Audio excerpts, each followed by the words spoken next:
Hello everyone, welcome back to the easy mathematics channel.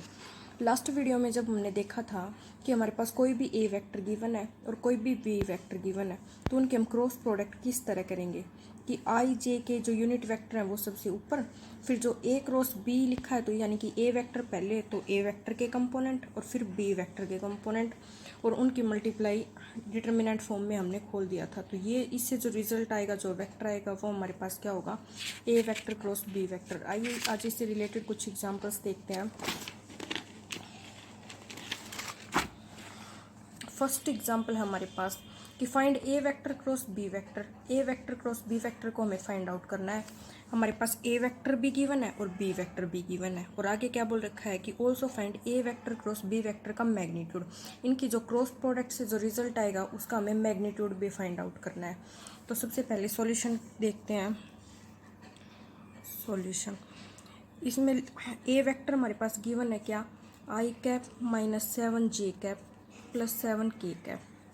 B vector जो है वो हमारे पास गिवन है 3 आई कैप माइनस 2 जे कैप प्लस 2 के कैप।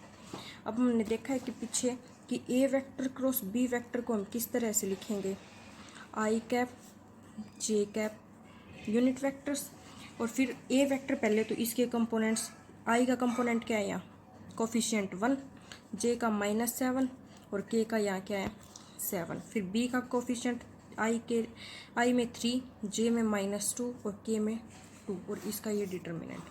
अब हमें इसका डिटर्मिनेंट फाइंड आउट करना है। आई कैप इंटू डिटर्मिनेंट ऐसे ही करते हैं, first component as it is, first component लिखा फिर उसे के सामने रो और कॉलम को छोड़ दिया, इनका मल्टीप्लाई। इसी तरह हम खोल लेंगे इसका आई कैप एज इट इज़, इसको और इसको हमने छोड़ दिया, ये हो गया -14, 7 दूनी 14 प्लस 14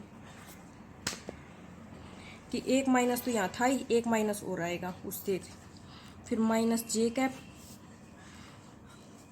2 1 जा 2 -7 21 प्लस के कैप -2 प्लस 7 21। तो हमारे पास रिजल्ट क्या आया, ये 14 से 14 कैंसिल आउट। तो आई का कंपोनेंट, आई के डायरेक्शन में जो कंपोनेंट आएगा वो 0, जे में आएगा वो प्लस 19 जे कैप और प्लस 19 के कैप। ये जो वेक्टर हमारे पास आया है वो हमारे पास क्या, ए वेक्टर क्रॉस बी वेक्टर।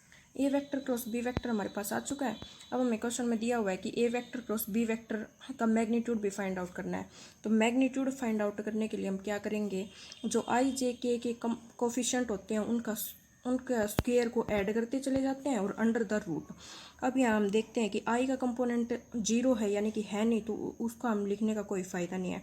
जे का कोफिशिएंट क्या है 19, तो 19 का स्क्वायर प्लस के का कोफिशिएंट क्या है 19, तो 19 का स्क्वायर अंडर द रूट। अब एक 19 का स्क्वायर ये है, एक 19 का स्क्वायर ये है, टोटल कितने हो गए 219 का स्क्वायर।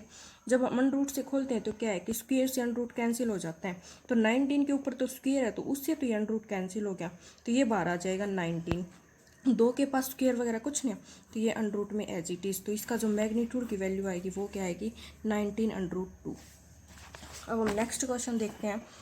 नेक्स्ट में हमारे पास क्या गिवन है कि ए वेक्टर गिवन है और बी वेक्टर गिवन है। फाइंड क्या करना है, sine of angle between two vector, कि इन दोनों के बीच में जो साइन का एंगल होगा वो हमें फाइंड आउट करना है। सबसे पहले देखते हैं कि हमें A vector cross B vector का हमें पता है कैसे खुलता है। ए वेक्टर का मैग्नीट्यूड इंटू बी वेक्टर का magnitude sine theta N cap का मैग्नीट्यूड, बी वेक्टर का magnitude sine theta N cap. N cap क्या है कि यूनिट आउटवर्ड यूनिट वेक्टर है। अब हम दोनों तरफ इसका मैग्नीट्यूड ले ले तो वो क्या होगा, ए वेक्टर क्रॉस बी वेक्टर का मैग्नीट्यूड कैसे निकलेगा, ए वेक्टर का इसका मैग्नीट्यूड है तो ये एज इट इज़, इसका भी है तो as it is sine of theta. N cap का जो मैग्नीट्यूड होगा वो कितना हो जाएगा 1, तो इसलिए हम इसको ना लिखें। 1 की मल्टीप्लाई किसी के साथ करेंगे तो वो टर्म एज इट इज़। तो अब यहाँ से देखें तो साइन थीटा की वैल्यू क्या हो जाएगी, ए वेक्टर क्रॉस बी वेक्टर का मैग्नीट्यूड अपॉन में ये इधर नीचे आएगा तो ए वेक्टर का मैग्नीट्यूड इंटू बी वेक्टर का मैग्नीट्यूड। तो अब ये साइन थीटा निकालने के लिए हमें इन 3 चीज़ों की ज़रूरत पड़ेगी, ए वेक्टर क्रॉस बी वेक्टर का मैग्नीट्यूड, ए वेक्टर का मैग्नीट्यूड और बी वेक्टर का मैग्नीट्यूड। सबसे पहले हम देख लेते हैं कि ए वेक्टर जो गिवन है वो क्या है 2i कैप माइनस जे कैप प्लस के कैप। तो अब इसका मैग्नीट्यूड फाइंड आउट करेंगे तो क्या होगा, इसका मैग्नीट्यूड इज इक्वल टू 2 का स्क्वायर प्लस -1 का स्क्वायर प्लस 1 का स्क्वायर और अंडर द रूट। तो ये क्या हो जाएगा, 2 2 4 प्लस 1 ये हो गया √6, यानी कि ए वेक्टर का जो मैग्नीट्यूड होगा वो क्या होगा √6। एक टर्म हमने ये निकाल ली। अब क्या है बी वेक्टर देखते हैं कि हमारे पास क्या गिवन है, 3i cap plus 4j cap minus के कैप। बी वेक्टर का मैग्नीट्यूड निकालेंगे तो 3 का स्क्वायर प्लस 4 का स्क्वायर प्लस -1 का स्क्वायर अंडर द रूट। ये हो गया 3 और 3 9, 4 4 16 प्लस 1, ये हो गया √26। तो बी वेक्टर का मैग्नीट्यूड हमने लिख लिया, क्या निकाला हमारे पास √26। तो ए वेक्टर का मैग्नीट्यूड हम निकाल चुके, बी वेक्टर का मैग्नीट्यूड निकाल चुके। अब हमारे पास ऊपर क्या है, A vector cross B vector का मैग्नीट्यूड। सबसे पहले हमें A vector cross B vector निकालना पड़ेगा, वो क्या होगा i कैप j कैप के कैप। अब ए वेक्टर का मैग्नीट्यूड i के कोफिशिएंट क्या है 2 -1 1, बी में क्या है 3 4 और -1। अब इसका प्रोडक्ट खोल के अब जब हम निकालेंगे तो जो वेक्टर आएगा वो ए वेक्टर क्रॉस बी वेक्टर हमारे पास क्या आएगा, -3i cap plus 5j cap plus 11 के कैप। ये हमारे पास इसकी खोल के प्रोडक्ट आएगी। अब इस ए वेक्टर क्रॉस बी वेक्टर का मैग्नीट्यूड निकालेंगे तो वो क्या होगा, -3 का स्क्वायर प्लस 5 का स्क्वायर प्लस 11 का स्क्वायर अंडर द रूट। तो ये हमारे पास वैल्यू टोटल कितनी आएगी, √155। तो अब साइन ऑफ थीटा में पुट करें इसकी वैल्यू।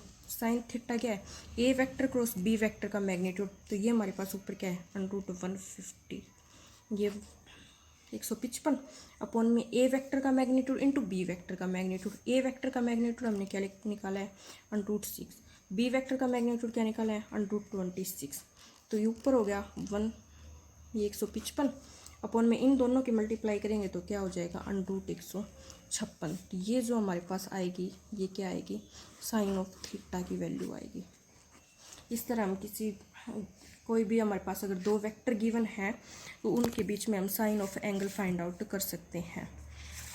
नेक्स्ट जो हमारे पास क्वेश्चन है वो हमारे पास क्या है कि हमने फाइंड ए वेक्टर डॉट बी वेक्टर का मैग्नीट्यूड फाइंड आउट करना है। इफ़ ए वेक्टर का मैग्नीट्यूड गिवन है, बी वेक्टर का मैग्नीट्यूड गिवन है, A vector cross B vector का मैग्नीट्यूड गिवन है। अब देख लेते हैं कि क्या क्या गिवन है क्या क्या नहीं। हमने A dot vector dot B vector का मैग्नीट्यूड भी देख लेते हैं कि कैसे निकलेगा। सबसे पहले क्या गिवन है, A vector cross B vector का मैग्नीट्यूड गिवन है। तो अगर हम देखें तो ए वेक्टर क्रॉस बी वेक्टर का मैग्नीट्यूड हम कैसे लिखेंगे, ए वेक्टर का मैग्नीट्यूड बी वेक्टर का मैग्नीट्यूड साइन ऑफ थीटा, इसी तरह लिखेंगे। अब यहाँ से साइन थीटा की वैल्यू आ सकती है कैसे, ए वेक्टर क्रॉस बी वेक्टर का मैग्नीट्यूड अपॉन ए वेक्टर का मैग्नीट्यूड बी वेक्टर का मैग्नीट्यूड। अब ये सारी चीज़ें हमारे पास क्या है गिवन है, तो इसमें वैल्यू पुट करें तो साइन थीटा की वैल्यू क्या आ जाएगी, ए वेक्टर क्रॉस बी वेक्टर क्या गिवन है हमारे पास 25 अपॉन ए वेक्टर का मैग्नीट्यूड क्या गिवन है 5 इंटू बी वेक्टर का मैग्नीट्यूड क्या गिवन है 13। तो 25 ही हमारे पास कट गया। तो साइन थीटा की वैल्यू क्या होगी 5/13। ये हमारे पास साइन थीटा की वैल्यू आ गई। अब हमें एक आइडेंटिटी पता है कि sine square theta plus cos square theta क्या होती है 1। यहाँ से कोस थीटा की अगर वैल्यू निकाले तो वो क्या होगी 1 माइनस साइन स्क्वायर थीटा और अंडर द रूट। ऐसे हम कोस थीटा की वैल्यू निकाल सकते हैं। आइए देखते हैं। कोस थीटा की वैल्यू क्या हो जाएगी 1 minus sine square theta, sine square theta यानी कि 5/13 का स्क्वायर अंडर द रूट। ये हमारे पास क्या होगी 1 माइनस 25/169 अंडर द रूट। तो ये हमारे पास क्या हो जाएगी 144/169। कोस स्क्वायर थीटा की वैल्यू निकलती गई। कोस ऑफ थीटा की वैल्यू जब हम निकालेंगे तो वो क्या हो जाएगी कोस, ये हमारे पास कोस थीटा की वैल्यू चल रही है, सॉरी गाइस स्क्वायर नहीं। तो कोस ऑफ थीटा हमारे पास क्या हो जाएगा, इसका अंडर रूट खोलेंगे तो +-12/13, क्योंकि 144 किसका स्क्वायर होता है 12 का और 169 किसका होता है 13 का। तो इस तरह हमारे पास कोस थीटा की वैल्यू आ गई। तो अब हमें पता है कि फाइंड आउट क्या करना है, A vector dot B vector का मैग्नीट्यूड। अब हमें पता है कि ए वेक्टर डॉट बी वेक्टर क्या होता है, ए वेक्टर का मैग्नीट्यूड इंटू बी वेक्टर का मैग्नीट्यूड और कोस ऑफ थीटा। अगर ये वैल्यू देखें तो हमारे पास क्या हो गया 5, ए वेक्टर का मैग्नीट्यूड गिवन है 5, बी वेक्टर का मैग्नीट्यूड गिवन है 13, कोस ऑफ थीटा की वैल्यू हमने निकाल ली क्या +-12/13, 13 से 13 कैंसिल आउट, 12 पंजे 60, ये हो गया +-60। तो ए वेक्टर डॉट बी वेक्टर का मैग्नीट्यूड क्या हो जाएगा +-60 का मोड, ये हमारे पास वैल्यू क्या आएगी 60। तो इस तरह से हम फाइंड आउट कर सकते हैं कि हमारे पास डॉट भी सीख लिया हमने, क्रॉस भी सीख लिया। अगर डॉट में कुछ दे रखा है तो हम उसका क्रॉस में फाइंड आउट कर सकते हैं, अगर वैल्यू हमारे पास क्रॉस में दी गई हुई होती है तो हम उसका डॉट भी फाइंड आउट कर सकते हैं। तो हमने देख लिया कि ए वेक्टर डॉट बी वेक्टर का मैग्नीट्यूड क्या होगा 60। ओके फ्रेंड्स, नेक्स्ट वीडियो में हम नेक्स्ट टॉपिक करेंगे। अगर वीडियो पसंद आए तो इसको लाइक और शेयर एंड सब्सक्राइब कीजिएगा। Thank you.